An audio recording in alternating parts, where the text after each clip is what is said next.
جادوئی گھوڑا۔ آج کی کہانی کا عنوان ہے جادوئی گھوڑا۔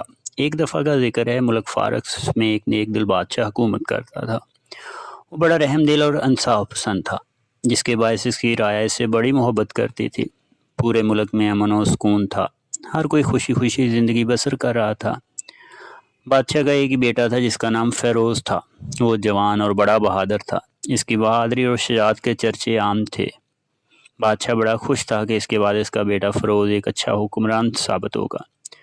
فیروز کا ماموں پرویز تھا، جو شاہی دربار کا عہدیدار تھا اور بڑا حاسد اور مکار شخص تھا۔ وہ بڑے عرصے سے اس تگ و دو میں تھا کہ کسی طرح ملک فارس کی حکومت پر قبضہ کر لے، مگر اسے کبھی کامیابی نہ ہو سکی۔ اس نے جب دیکھا کہ ملک کا تاج فیروز کے سر پہ سجنے والا ہے، تو اس نے چند سپاہیوں کو ساتھ ملا کر منصوبہ بنایا کہ فیروز کو ہلاک کر دیا جائے، تاکہ بادشاہ ولی عہد سے محروم ہو جائے۔ بادشاہ بیٹے کی موت کے صدمے سے ناڈال ہو جائے گا اور حکومت کی باغ دوڑ خود بخود اس کے ہاتھوں میں آ جائے گی۔ منصوبے کے مطابق سپاہیوں کو دیوان طعام میں خفیہ جگہوں پہ چھپا دیا۔ شہزادہ فیروز اپنے ساتھیوں کے ساتھ کھانا کھانے دیوان طعام میں پہنچا تو چھپے ہوئے سپاہیوں نے اس پر اچانک حملہ کر دیا۔ شہزادہ فیروز نے اپنے ساتھیوں کے ساتھ جم کر ان کا مقابلہ کیا اور ماموں کی سازش کو ناکام بنا دیا۔ ماموں نے جب منصوبہ ناکام ہوتے دیکھا تو غصے سے اپنی تلوار نکالی اور شہزادے کا نشانہ لے کر پھینک دی۔ شہزادے کے ساتھی نے بڑی مشکل سے تلوار کو اپنے ہاتھوں سے روکا۔ اس کے دونوں ہاتھ زخمی ہو گئے تھے اور شہزادہ بچ گیا۔ یہ دیکھ کر پرویز وہاں سے بھاگ نکلا۔ جلدی بادشاہ تک یہ خبر پہنچ گئی۔ پرویز کی گرفتاری کے لیے سپاہی دوڑا دیے، مگر پرویز سپاہیوں کے پہنچنے سے پہلے ہی ملک کی حدود سے بہت دور نکل چکا تھا۔ شہزادے فیروز نے اگلے روز بادشاہ سے درخواست کی کہ اسے اجازت دی جائے کہ وہ ماموں پرویز کو گرفتار کر کے لائے۔ بادشاہ پہلے تو نہ ماننا، مگر شہزادے کے اصرار پہ مجبور ہو گیا۔ شہزادے کے ہمراہ 5 بہادر سپاہیوں کو بھیجا۔ شہزادہ فیروز ماموں کے آبائی وطن خراسان کی طرف روانہ ہو گیا۔ کئی دن کی مسافت کے بعد جب وہ خراسان کے قریب پہنچے تو انہیں راہ میں ایک بوڑھا کسان ملا، جو لاٹھی کے سہارے گھر جا رہا تھا۔ شہزادے نے اسے روکا اور خراسان کا حال دریافت کیا۔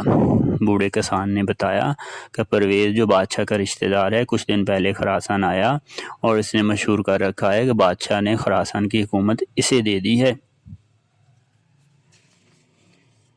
وہ بڑا ظالم ہے، لوگ اس سے عاجز آ چکے ہیں، وہ تو بادشاہ سے اس کی شکایت کرنے کے والے ہیں۔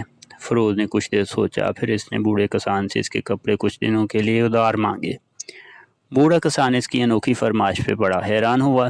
شہزادے فیروز نے اسے تسلی دی کہ وہ چند دن عام کپڑوں میں رہ کر پرویز کی حرکات کا جائزہ لے گا۔ اگر لوگوں کی شکایات درست نکلی تو وہ اس کے خلاف سخت کارروائی کرے گا۔ کسان اسے لے کر اپنے گھر پہنچا اور ایک میلہ لباس اسے دے دیا۔ فیروز نے اس کا شکریہ ادا کیا اور کچھ اشرفیاں بھی دے دی۔ اس نے اپنے ساتھی سپاہیوں کو ایک طرف لے جا کر کچھ سمجھایا اور پھر ان سے الگ ہو کر پیدل شہر کی طرف چل پڑا۔ راستے میں سے معلوم ہوا کہ پرویز نے کسی جادوگر سے عجیب گھوڑا خریدا ہے، جو منہ سے آگ کے چھولے نکالتا ہے اور پروں کے باعث ہوا میں پرواز بھی کرتا ہے۔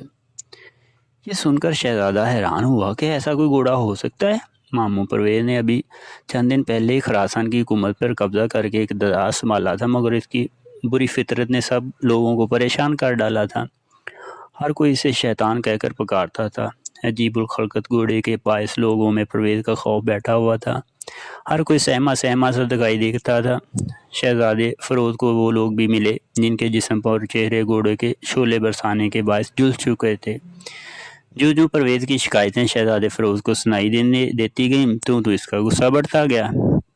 اس نے مصمم ارادہ کر لیا کہ وہ پرویز کو ہر قیمت پر گرفتار کر کے ساتھ لے جائے گا اور رایا پر کیے گئے ہر ظلم کا پورا حساب لیا جائے گا۔ اس نے ایک پیغام پرویز کے نام لکھا کہ وہ شہر کے باہر بڑے میدان میں اس کا انتظار کرے، مگر اس میں ہمت ہے تو سامنے آ کر مقابلہ کرے۔ یہ پیغام اس نے پرویز کے دربار کے باہر دیوار پر چسپاں کر دیا۔ جلدی شہزادے کا پیغام پرویز تک پہنچ گیا۔ پرویز آگ برسانے والا گھوڑا پا کر کچھ زیادہ ہی نڈر ہو گیا تھا۔ اس نے بجائے سپاہیوں کی مدد سے شہزادے کو گرفتار کرنے کے تنہا ہی سے نپٹنے کا فیصلہ کیا۔ اس نے اپنا جادوئی سیاہ گھوڑا نکالا اور اس پر سوار ہو کر میدان کی راہ لی۔ ادھر شہزادے نے بھی دیہاتی لباس ہٹا کر اپنا آہنی لباس پہن اور وہ گھوڑے پر سوار ہو کر پرویز کا انتظار کرنے لگا۔ اس سے زیادہ دیر انتظار نہیں کرنا پڑا، بادلوں میں پرویز کا پروں والا گھوڑا دکھائی دینے لگا۔ وہ اپنے بڑے بڑے پروں کو چیل کے پھیلائے محو پرواز تھا۔ پرویز کو بڑے میدان میں فیروز کا گھوڑا دکھائی دیا تو خوش ہو گیا، کیونکہ فیروز بالکل تنہا تھا، دور دور تک کوئی دکھائی نہیں دے رہا تھا۔ پرویز بڑے تکبر سے زمین پر اترا اور فیروز کو دیکھ کر کہکے لگانے لگا۔ فیروز نے اسے للکار کر ہنسی مذاق کی بجائے دو ہاتھ ہونا چاہیے۔ پرویز کے پاس بے شک جادوئی گھوڑا تھا، مگر وہ ایک بوڑھا شخص تھا، جبکہ فیروز جوان اور لڑنے کے فن میں خوب ماہر تھا۔ انہوں نے اپنی تلواریں نکال لیں اور ایک دوسرے پر چڑھ دوڑے۔ کافی دیر تک دونوں کے درمیان شمشیر جنگی ہوتی رہی۔ اچانک پرویز نے اپنے گھوڑے کی باگ کھینچی تو اس نے اپنے کانٹے دار دم شہزادے فیروز پر دے ماری۔ فیروز کو ایسی توقع نہیں تھی، وہ گھوڑے سے اترا اور اترتے گر پڑا۔ اگلے ہی لمحے جادوئی گھوڑے کے منہ سے آگ کے بڑے بڑے شعلے نکلے اور شہزادے فیروز کو جلانے کی کوشش کرنے لگے۔ فیروز زمین پر لوٹیاں لگا کر آگ سے شعلوں سے بچتا رہا۔ پوری کوشش کر رہا تھا کہ اس طرح گھوڑے کے نزدیک پہنچے۔ اچانک اس کے دماغ میں کچھ خیال آیا تو اس نے بے مقصد ادھر ادھر کلابازیاں لگانا شروع کر دیں۔ پرویز اس کا نشانہ لے کر اس پر آگ برساتا، مگر اس کی دھڑ سے نکل جاتا۔ یہ دیکھ کر پرویز جنجلا گیا اور اسے گھوڑوں کے پیروں تلے روننے کی کوشش کرنے لگا۔ فیروز بھی یہی چاہتا تھا۔ یہ ترکیب کارگر ثابت ہوئی۔ فیروز کی بخلاہٹ کی وجہ سے شہزادے فیروز کو گھوڑے کے قریب جانے کا موقع مل گیا۔ شہزادے نے اپنی تلوار لہرائی اور گھوڑے کا اڑنے والا ایک پر کاٹ ڈالا۔ اس پر گھوڑا بپھر گیا اور زور زور سے پاؤں پٹکنے لگا۔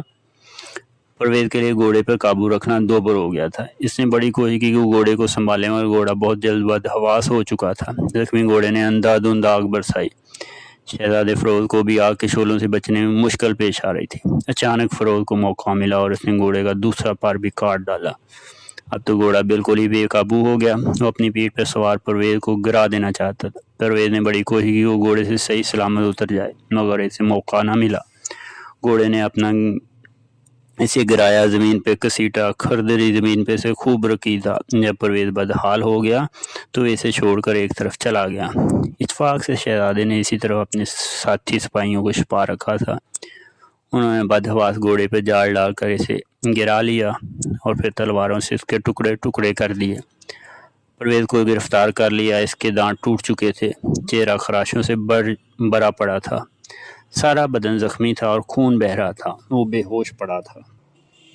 اسے اسی حالت میں شہر لایا گیا۔ شہزادے نے خراسان کے پرانے گورنر کو دوبارہ مقرر کیا اور پرویز کی مرہم پٹی کر کے اس کی مشقیں کسیں۔ وہ کئی دن کی مسافت طے کر کے واپس اپنے وطن لوٹا۔